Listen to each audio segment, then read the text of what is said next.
Welcome to everyday cooking. இன்றைக்கி நம்ம 10 மாதத்துக்கு மேற்பட்ட குழந்தைகளுக்கான உணவு வகைகள் பார்க்க போகிறோம். இதில் நம்ம முதல்ல பார்க்க போகிறது பொங்கல். இது நம்ம ரெகுலராக வைக்கிற பொங்கல் மாதிரி தான், கொஞ்சம் காரம் இல்லாமல் செய்ய போகிறோம். இதுக்கு 1 ஸ்பூன் நெய் குக்கரில் விடுங்க.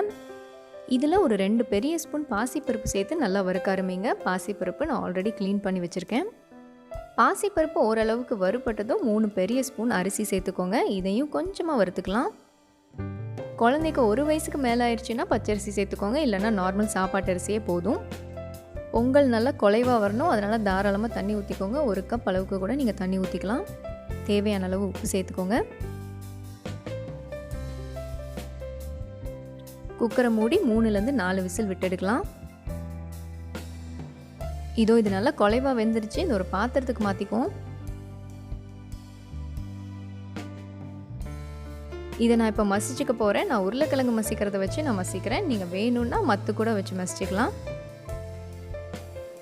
இதுவே பருப்பு சாதம் தான். இதில் கூட நீங்கள் தாராளமாக நெய் போட்டு இப்படியே கூட ஊட்டலாம். இப்போது இதை நம்ம பொங்கலாக தாளிச்சுக்க போகிறோம். தாளிப்புக்கு 1 ஸ்பூன் நெய் எடுத்துக்கோங்க. இதில் கொஞ்சமாக சீரகம், கொஞ்சமாக மிளகு சேர்த்துக்கோங்க. மிளகை தட்டி போட்டுறாதீங்க. சீரகம் மிளகு வறுபட்டதும் கருவேப்பிலை சேர்த்துக்கலாம். காரம் நீங்கள் குழந்தைக்கு இன்ட்ரடியூஸ் பண்ணுறதா இருந்தால் இந்த மாதிரி இன்ட்ரடியூஸ் பண்ணுங்கள். மிளகை இந்த மாதிரி முழுசாக தாளிச்சிக்கோங்க. அப்புறம் எடுத்துகிட்டு ஊட்டுங்க. அந்த லைட் காரமே முதல்ல போதும். அதுக்கப்புறம் கொஞ்சம் கொஞ்சமாக நம்ம காரம் சேர்த்துக்கலாம். தாளிப்பாக பொங்கலோடு இந்த மாதிரி கலந்து விடுங்க.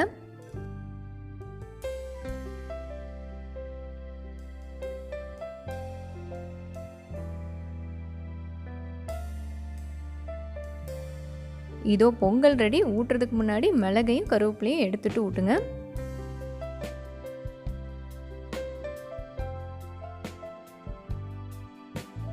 அடுத்ததாக நம்ம ஓட்ஸ் குழந்தைங்களுக்கு எப்படி கொடுக்குறதுன்னு பார்க்க போகிறோம்.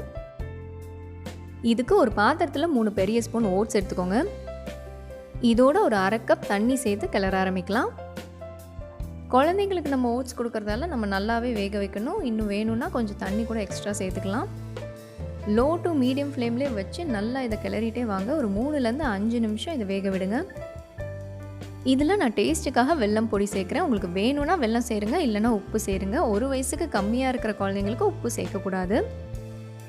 இதை நீங்கள் இப்படியே கூட கொடுக்கலாம். இல்லை நீங்கள் பால் ஆல்ரெடி இன்ட்ரடியூஸ் பண்ணிட்டீங்க அப்படின்னா ஒரு 1/4 கப் அளவுக்கு பால் சேர்த்து கிளறி கொடுங்க. ஓட்ஸில் ஃபைபர் கண்டென்ட் ஜாஸ்தி இருக்குது, அதே மாதிரி ப்ரோட்டீனும் ஜாஸ்தி இருக்குது. அதனால் நீங்கள் வாரத்தில் 1 நாள் 2 நாள் இதை தாராளமாக கொடுக்கலாம். குழந்தைங்களுக்கு கான்ஸ்டிபேஷன் ப்ராப்ளம் இருக்கும்போது இதை நீங்கள் கொஞ்சம் அதிகமாக கொடுக்கலாம். அதாவது 2 நாள் அப்படிங்கும்போது இது 3 நாள் 4 நாள் கூட கொடுக்கலாம். இதில் ஹை ஃபைபர் இருக்கிறதால கான்ஸ்டிபேஷன் ப்ராப்ளம் கண்டிப்பாக குறையும். ஓட்ஸில் ஃபைபரும் ப்ரோட்டீனும் தவிர பெருசாக எந்த சத்தும் கிடையாது. அதனால் நீங்கள் ஜாஸ்தி நாள் இதை கொடுக்கணும்னு நினச்சிங்கன்னா காய்கறி பழங்களை மசித்து இதோட சேர்த்து கொடுங்க. அடுத்ததாக பார்லே குழந்தைங்களுக்கு எப்படி கொடுக்குறதுன்னு பார்த்தலாம். இதுக்கு கொஞ்சமாக 1 கை அளவுக்கு பார்லே எடுத்துக்கோங்க. இதை நல்லா சுத்தம் பண்ணிவிட்டு ஒரு 1 மணி நேரம் தண்ணியில் நல்லா ஊற விடுங்க. இதோ 1 மணி நேரம் ஆயிடுச்சு. இது ஓரளவுக்கு ஊறிடுச்சு. இங்கே நான் 1 கை பார்லிக்கு 1/2 கப் அளவுக்கு தண்ணி ஊற்றிருக்கேன். இந்த தண்ணியோடு அப்படியே குக்கருக்கு மாற்றிக்கிறேன். இதோட ஒரு சின்ன துண்டு கேரட், விதை நீக்கின தக்காளி ஒரு சின்ன துண்டு வெங்காயம், இதோட மஞ்சள் தூள், சீரகத்தூள், மிளகுத்தூள் எல்லாமே ஒரு பிஞ்ச் சேர்த்துக்கோங்க. இது நல்லா வேகணும், அதனால ஒரு 5-6 விசில் விட்டெடுக்கலாம்.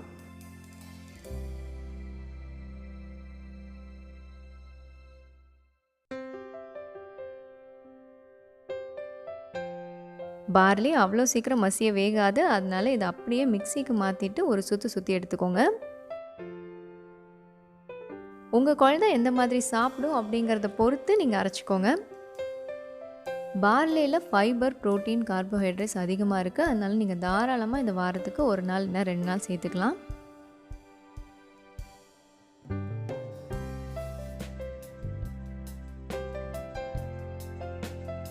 அடுத்ததாக நம்ம இட்லி எந்த மாதிரி கொடுக்கறது அப்படிங்கிறத பார்ப்போம். நான் இங்கே கேரட் இட்லி செய்ய போகிறேன். அதனால் ஒரு கேரட் எடுத்திருக்கேன். இதை நல்லா தோல் சீவிட்டு துருவிக்க போகிறேன்.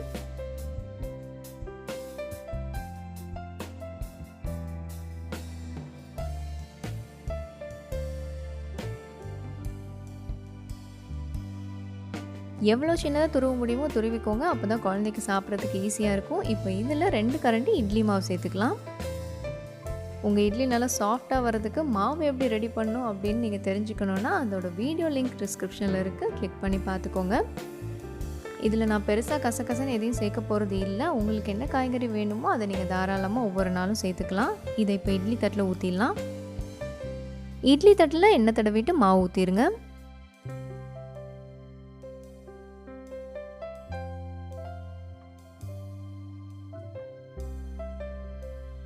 ஒரு குழியில் நான் வெறும் இட்லி மாவும் ஊற்றிருக்கேன். இதை நம்ம இப்போ ஒரு 10 நிமிஷம் வேக வச்சு எடுத்துடலாம்.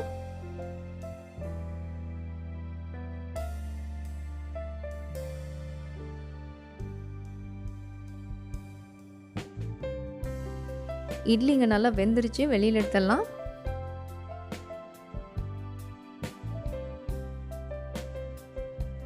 கேரட் கூட இங்கே நல்லா சாஃப்டாக வெந்துருச்சு. இட்லியோடு சேர்ந்து இதுவும் சாஃப்டாக தான் இருக்குது. நீங்கள் குழந்தைங்களுக்கு இப்படியே கூட கொடுக்கலாம். இல்லைன்னா நீங்கள் இதை தேங்காய் சட்னியோடு கொடுக்கலாம். தேங்காய் சட்னி நீங்கள் மிளகாய் சேர்க்காமல் கொஞ்சம் தண்ணியாக அரைச்சிக்கணும், அப்போ தான் தொட்டு கொடுக்க முடியும்.